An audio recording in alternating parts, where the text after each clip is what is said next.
Welcome friends. ये एक numerical है और ये जो है वो मैंने बीसी पूर्णिया से लिया है। तो आप बीसी पूर्णिया बुक को रेफ़र करें, बहुत अच्छी बुक है और उस वहाँ से आप जो है वो मशीन फाउंडेशन पढ़ सकते हैं।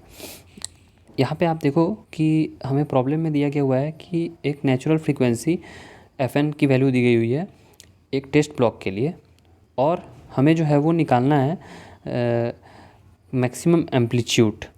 अगर वेट ऑफ ऑक्सीलेटर दिया गया हुआ है और जो नेक्स्ट एक ओमेगा की वैल्यू दी गई हुई है कि अगर 12 साइकिल पर सेकंड होती है ओमेगा की वैल्यू, तो जो फोर्स जनरेट हो रही है वो 100 kg हो रही है। तो उस केस में हमें मैक्सिमम एम्पलीट्यूड कैलकुलेट करनी है। तो उसके लिए देखो आपकी एफएन की वैल्यू आपको दी गई हुई है 22 CPS यानी साइकिल्स पर सेकंड। आपको पता है एम्पलीट्यूड का फॉर्मूला ये वाला। अब इसमें जो है वो हमें रिलेशन यूज होगा सेकंड वाला, फर्स्ट वाले का भी यूज़ नहीं है।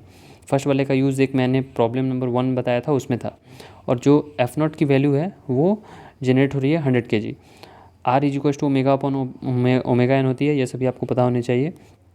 अब ये वाला जो है वो फार्मूला का यूज़ हो रही है यहाँ पे, देख लो ये वाला तो और ओमेगा की value. Okay, so I hope कि आपको जो है वो ये सभी फार्मूला याद रहें, वरना आप एग्ज़ाम में नहीं कर पाओगे। सो देखो कि टोटल मास जो है वो mass of oscillator plus mass of block हम लोग लेते हैं। तो मास ऑफ ऑक्सीलेटर तो प्रॉब्लम में ही 62 kg दिया गया हुआ है, लेकिन ब्लॉक का नहीं दिया गया हुआ है। लेकिन ब्लॉक का जो है वो हमें डायमेंशन दिया गया हुआ है, तो वहाँ से हम लोग निकाल सकते हैं।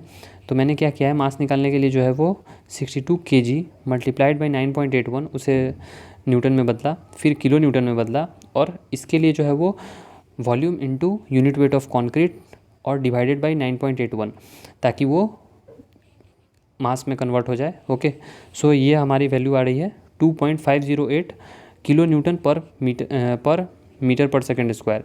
अब इसी को जो है वो अगर आप ध्यान से देखोगे तो ये 2508 kg है। ओके, आई होप कि ये वाला जो है वो आप इसको देखो बढ़िया से, आपको समझ में आ जाएगी कि ये कैसे हुआ है। ओके, और नहीं तो आप पीछे वीडियो को जाके फिर से देख सकते हो। अब ये वाला जो एक्सप्रेशन है, ये वाला ये फ्रीक्वेंसी का, इसमें अगर आपको सी निकालना है तो बस, और सभी वैल्यूज़ को मैंने जो है वो सी को लेफ्ट हैंड साइड रखा और सभी को राइट हैंड साइड रखा, और वैल्यू जो है वो मैं फार्मूले में मैंने वैल्यू पुट कर दी। ओके, सो यहाँ पे जो है वो 2508 मैंने रखा था, सो इसीलिए हमारी वैल्यू जो आएगी वो किलो न्यूटन पर मीटर क्यूब में आएगी। आप यूनिट का अच्छे से ध्यान रखें, वरना आपको जो है वो बाद में प्रॉब्लम हो सकती है। ओके, सो मेक श्योर कि आप जो है वो यूनिट जिस यूनिट में ले रहे हैं, किलो न्यूटन या फिर केजी, उसमें आपको गलती ना करें, वरना जो है वो फाइनल आंसर में भी आपकी गलती हो जाएगी। तो सी यू की वैल्यू जो है वो हमें निकल के आई 4.79 इंटू 10⁴ किलो न्यूटन पर मीटर क्यूब। अब इसके बाद जो है वो आप देखो कि हमें जो है वो क्या निकालना था, मैक्सिमम एम्पलीट्यूड निकालनी थी। उसके लिए जो है वो ये वाला फार्मूला बार्किन्स इक्वेशन में जो दिया गया हुआ है उसी को हम लोग यूज़ कर रहे हैं। So F not upon M omega square 1 minus R square. तो आर की वैल्यू जो है वो ओमेगा अपॉन ओमेगा एन है, और यहाँ पे जो है वो बस वही हमने पुट कर दी है। ओमेगा एन होती है 2πfn। सो इसमें वैल्यूज़ को पुट कर दिया और ये हमारी वैल्यू आ गई, यही हमारी एम्पलीट्यूड है। सो आई होप कि ये इजी सा प्रॉब्लम है, आप इसको 1-2 बार प्रैक्टिस कर लो, आपको समझ में आ जाएगी।